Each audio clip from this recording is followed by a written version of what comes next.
अस्सलाम वालेकुम, नमस्कार, सत श्री अकाल एंड गुड इवनिंग। मैं हूँ अर्ज़ू काज़मी और हमारे साथ शकील चौधरी साहब हैं। बहुत शुक्रिया सर कि आज आप आए। Thank you so much. Thank you for having me. Sir आज हम बात जो करना चाहेंगे वो ये कि अगर हम हिंदुस्तान और पाकिस्तान को देखें तो हिंदुस्तान में जो डेमोक्रेटिक कंट्री यानी के तौर पे उनको देखते हैं या उनका जो सिविलियन गवर्नमेंट जो रहती है वो बहुत सक्सेसफुल हमें दिखाई देती है। हो सकता है एक बार जरूर कहा जाता है इंदिरा गांधी जी के जमाने में इमरजेंसी लगाई गई थी, लेकिन उसके अलावा जो है उनकी सिविलियन गवर्नमेंट ही चलती है। उसके साथ ही वो इकोनॉमी और फॉरेन पॉलिसी और हर चीज में जो है वो अपने आप को बेहतर से बेहतर करते चले गए।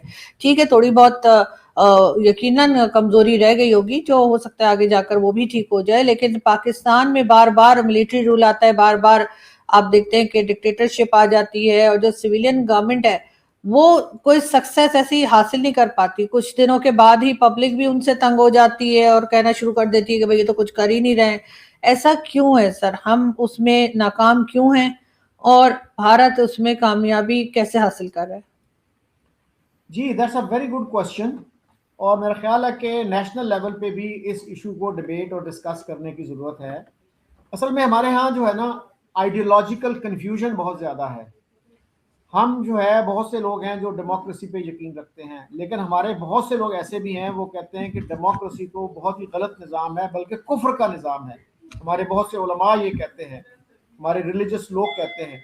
तो ये जो है ना, हमारे यहाँ जब तक क्लैरिटी नहीं होगी, देखिए, democracy is not a perfect system, पूरी दुनिया ये मानती है। लेकिन चर्चिल ने भी ये कहा था, और I think Nehru also said that, कि democracy is not a perfect system. लेकिन प्रॉब्लम ये है कि उससे बेहतर सिस्टम कोई और इवॉल्व हुआ नहीं, कोई आया नहीं हमारे सामने, अल्टरनेटिव कोई नहीं है।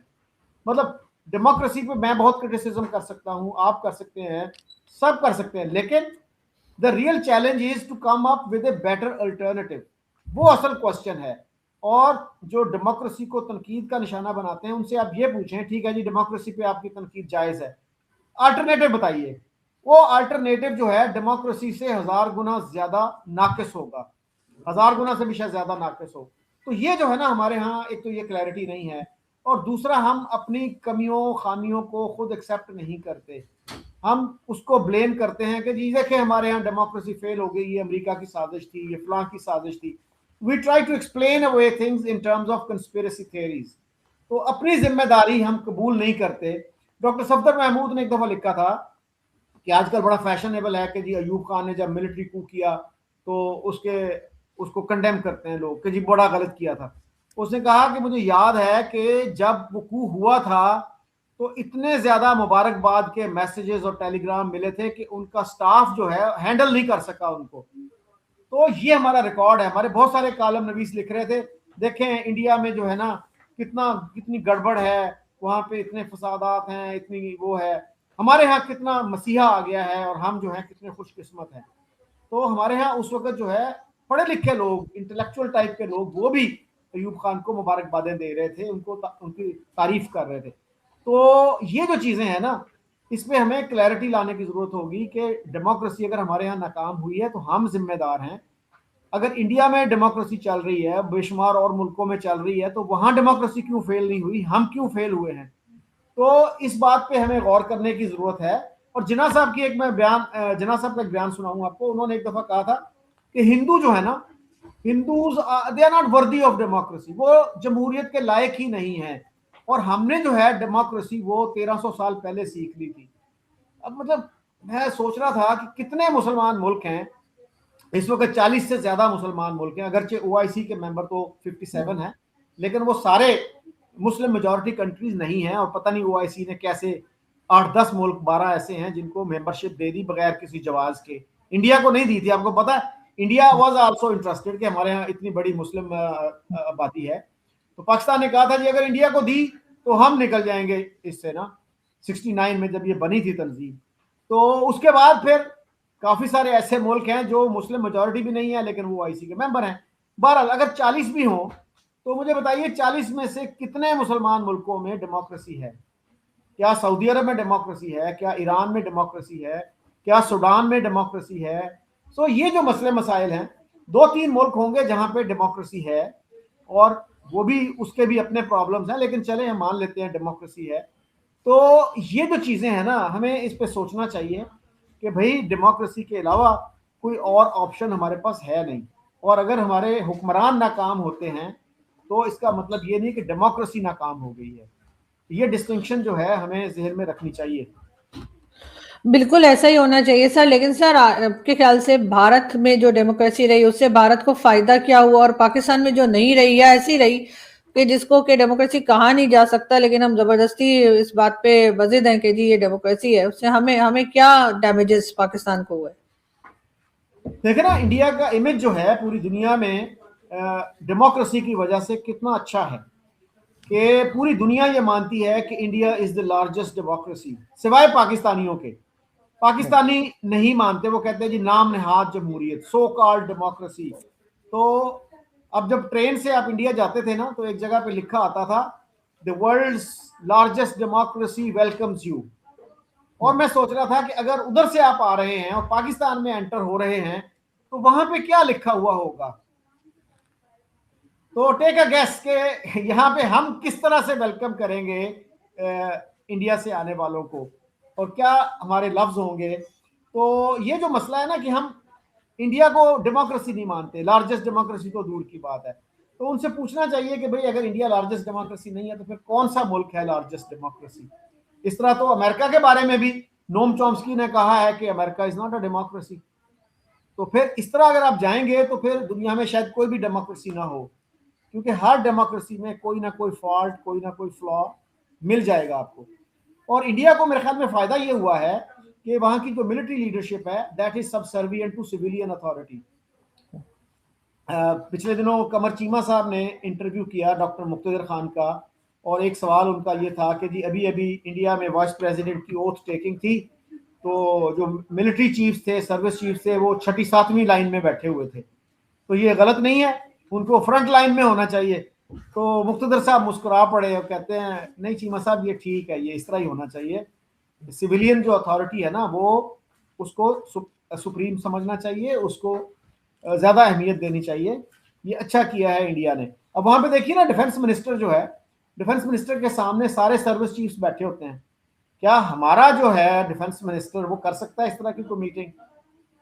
तो ये जो फायदे हुए हैं उनको। और कई लोग ये कहते हैं जी कि इंडिया की प्रोग्रेस उतनी नहीं है जितनी चाइना की है, दैट इज ट्रू। लेकिन ये भी देखिए ना कि चाइना ने उसकी प्राइस क्या पे की। China is not a democracy, it does not have a free press, और वहां पे रेजिमेंटेड सोसाइटी है। अगरचे उन्होंने कुछ लिबरलाइजेशन की है सोशल इश्यूज में कुछ साल पहले से, लेकिन अभी तक भी आप वहां पे कोई पॉलिटिकल बात जो है, कोई क्रिटिकल बात प्रेसिडेंट के बारे में, पार्टी के बारे में करें तो you will be in trouble. तो पहले उन्होंने एक सिस्टम बनाया था कि जी कोई भी लीडर 10 साल से ज्यादा नहीं रहेगा, लेकिन वो शर्त भी जो है मौजूदा जो प्रेसिडेंट है उन्होंने खत्म कर दी। Now he is president for life for all practical purposes. तो भाई फिर तब्दीली का रास्ता बंद हो जाता है ना। 10 साल क्या कम होते हैं, आपने जी प्रोग्रेस करनी है, आपके पास कोई विजन है, 10 साल आप लगाए, ठीक है। उसके बाद जो आने वाला है उसको बेशक आप गाइड करते रहें। तो मैं तो अप्रिशिएट करता था कि ये अच्छा किया उन्होंने, ये जो ताहयात वाला है वो सिलसिला खत्म कर दिया। लेकिन ये जो मौजूदा प्रेसिडेंट हैं शी, इन्होंने अनफॉर्चुनेटली उसको खत्म कर दिया। तो अब जो है क्या क्या तरीका रह गया है, जैसे सोवियत यूनियन में होता था, या तो फिर कोई पैलेस कू होगा जैसे वहां पे हुआ था क्रुश्चेव के खिलाफ, कि उनको उन्होंने उतार दिया। सऊदी अरब में भी हो चुका है, एक बादशाह को उतारा गया, लेकिन उसमें कॉन्सिक्वेंसेस जो है ना बाज़ औक़ात बड़े बड़े भयानक होते हैं। अगर फोर्स के साथ आप किसी को उतारेंगे, ताकत के जरिए उतारेंगे, तो फिर वो बड़ा मुश्किल हो जाता है कि अमन बहाल किया जाए।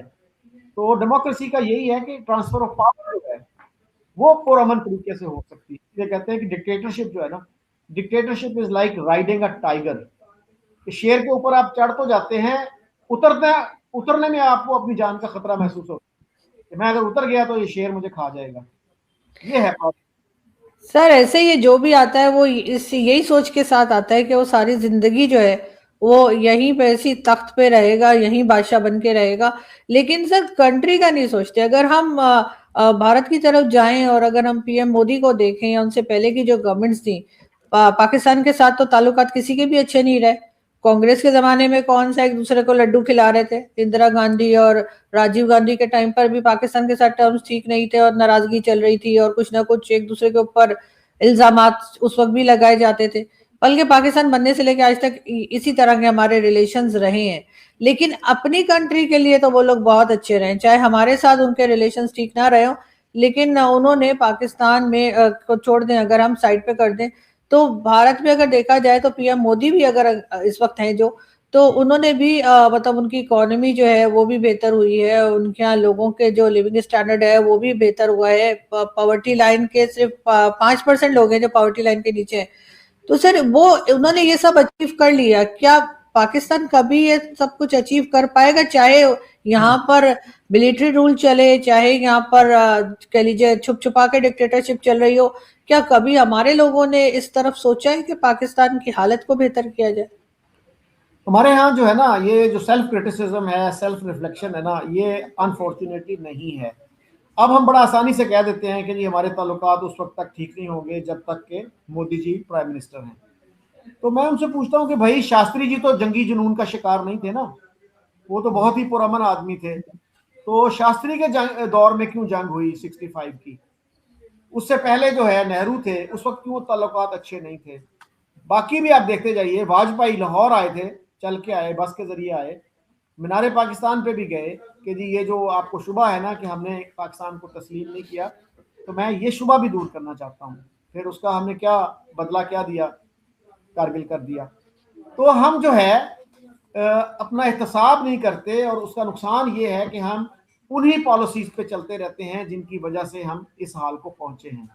अगर आप अपना एहतसाब करें, आपका मीडिया जो है वो क्रिटिकल क्वेश्चन पूछे, टफ क्वेश्चन पूछे, तो मेरा ख्याल है कि बेहतरी हो सकती है।